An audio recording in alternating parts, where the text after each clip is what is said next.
జగన్ ప్రభుత్వంలో బార్లో చేసుకున్నప్పుడు 5 సంవత్సరాలు బార్లో ప్రతి బార్లో ప్రతి ఒక్కరు 5 సంవత్సరాలు బాగుపడ్డారు. వైన్స్‌లో ఎవరు బాగుపడలేదు. వైన్స్ అంటే గవర్నమెంట్ వైన్స్ కూడా వాళ్ళు బాగుపడ్డారు.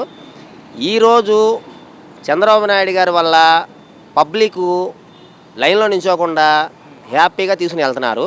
కానీ ఈరోజు కూడా చంద్రబాబు నాయుడు గారిని డామినేట్ చేయడానికి వైసీపీ పార్టీ వాళ్ళు జగను కావాలని ఏదో సృష్టించాలనుకుంటున్నాడు కానీ అది జరగని పని. అంటే ముఖ్యంగా ఈ మద్యానికి సంబంధించి ఏంటి ఇప్పుడు అన్నారు మీరు 130 రూపాయల క్వార్టర్ అని చెప్పి, ఇది గతంలో దొరికేది కాదు, ఇది దొరికేది కాదండి. బార్లో దొరికేది. ఏంటి కారణం ఏంటి? వైన్స్లో కూడా ఉండాలి కదా, బార్లో దొరికేది. వైన్స్లోకి వచ్చేయండి. వైన్స్లోకి వస్తే వీళ్ళు ఏంటంటే 10 రూపాయలు వైన్స్లో పనిచేసిన వాళ్ళు వీళ్ళు బార్లోకి సప్లై చేసేవాళ్ళు. ఇది 130 అయితే 140కి తీసుకుని ఇచ్చేవాళ్ళు, వీళ్ళు బార్లో 190 తీసుకునేవాళ్ళు. ఇది కావాలంటే మనం డైరెక్ట్గా వైన్స్ బార్కి వెళ్ళి వెళ్ళాలి అంటే 50 రూపీస్ కస్టమర్కి ఇది అయిపోతుంది. ఇదంటే ఇప్పుడు కొత్తగా పెట్టింది ఇది. ఇది ముందు లేదా? ముందు లేదు ఇది. ఇప్పుడు మంచిది లేదు. దీనివల్ల ఏంటంటే జగన్ ప్రభుత్వంలో ఉన్న అవినీతి ఏంటంటే వాళ్ళు ఎంతసేపు వాళ్ళు బాగుపడటానికి చేశారే కానీ ప్రజలను బాగు చేయడానికి చేయలే. 600 రూపాయలు కష్టపడితే 600 రూపాయలు ఆ వైన్స్ దగ్గర తగలెట్టేవాళ్ళు. ఈరోజు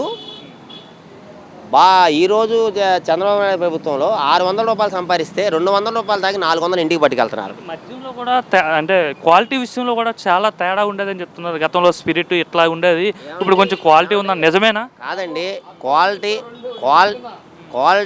క్వాలిటీ అనేది ఇప్పుడు ఒక విషయం, మనం ఒక చిన్న విషయం అనుకుందాం. బట్టలు మనం ఒంటి మీద వేసుకున్నప్పుడు మీరు 100 రూపాయలు వేసుకోవచ్చు, నేను 10,000 వేసుకోవచ్చు. నేను 10,000 రూపాయలు వేసుకోవచ్చు, మీరు 100 రూపాయలు వేసుకోవచ్చు. అంత మాత్రాన నాది 10 రూపాయలతో బాగోవచ్చు, మీరు 10,000తో బాగోవచ్చు. అంత మాత్రాన క్వాలిటీ బాగున్నట్టేనా? అది తాగేవాడు విధానం ఉంటుంది. ఇప్పుడు క్వార్టర్ తాగి ఇంటికి వెళ్ళి తిని పడుకునేవాళ్ళు విధానం వేరు.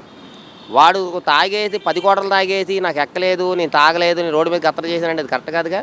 దానికోసం ఒక మంచి నాయకుడిని డామినేట్ చేయకూడదు. ఒక చంద్రబాబు నాయుడు గారు చేసిన పని ఏంటంటే పేదవాళ్ళని ఆదుకోవాలి. 800 పని చేస్తే 200 ఖర్చు పెట్టి 600 ఇంటికి పట్టుకెళ్ళాలి. అది ఆయన సిద్ధాంతం. అంతేగాని పేదవాడి సొమ్ము దోచుకోవాలన్న విశేషం ఆయనకి లేదు. పేదవాడి సొమ్ము దోచుకోవాలన్న విశేషం ఒక జగన్కి ఉంది. జగన్ అంటే 1,00,000 కోట్లు దోచుకున్నాడు కాబట్టి, వాళ్ళ నాయకులందరూ దోచుకున్నారు కాబట్టి ఇప్పుడు ఆల్రెడీ వంశీ లోపల ఉన్నాడు, వీళ్ళందరూ లోపల ఉన్నారు. వాళ్ళందరూ బయట తీసుకురావడానికి ఎవరి వల్ల కాదు. వీళ్ళు రేపొద్దున ఏమవుతారు? మద్యం కోసం మాట్లాడదాం ముఖ్యంగా. అంటే ఏంటి క్వాలిటీ అంటే గతంలో బాగోలేదు, ఇప్పుడు బాగుంది అంటున్నారు. నిజంగా బాగుంది అంటే చంద్రబాబు నాయుడు ఎన్నికల హామీల్లో భాగంగా చెప్పారు, నేను క్వాలిటీ మద్యం అతి తక్కువ ధరకే ఇప్పిస్తా అని చెప్పి. మరి అమలు అవుతుందా ఆ ప్రక్రియ? ఎందుకు అవుతుంది? ఇప్పుడు 100 రూపాయల క్వార్టర్ పోయిన 5 సంవత్సరాలు దొరికిందా? 250 రూపాయలు 100 రూపాయల క్వార్టర్ దొరకలా. 250 రూపాయల క్వార్టర్ తీసుకున్నారు, 100 రూపాయల క్వార్టర్ దొరకలా.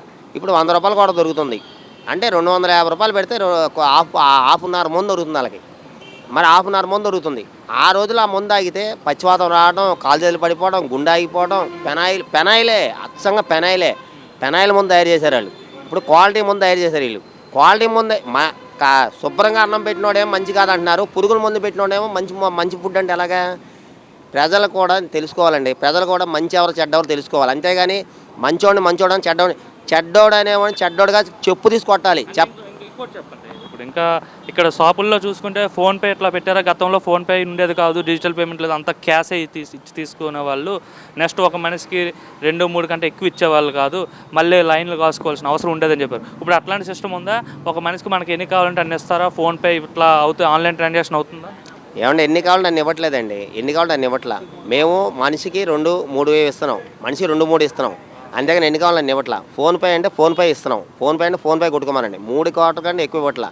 మనిషి 3 క్వార్టర్లు అన్నారు, 3 క్వార్టర్లు ఇస్తున్నాం మనం, ఎక్కువ ఇవ్వట్లా. అదే గవర్నమెంట్ వైన్స్లో అయితే కేసులు పంపించారు జగన్ ప్రభుత్వంలో, అది పట్టుకోవాలా. ఇప్పుడు పట్టుకుంటున్నారు. మరి అప్పుడు ఎందుకు పట్టుకోవాలా? ఇప్పుడు ఎందుకు పట్టుకుంటున్నారు? ఇప్పుడు ఎందుకు ధర్నా? ఇప్పుడు ఎందుకు ఇచ్చేస్తున్నారు? అప్పుడు పట్టుకోవాలి, ఇప్పుడు ఎందుకు ఇచ్చేస్తున్నారు? అది చెప్పండి.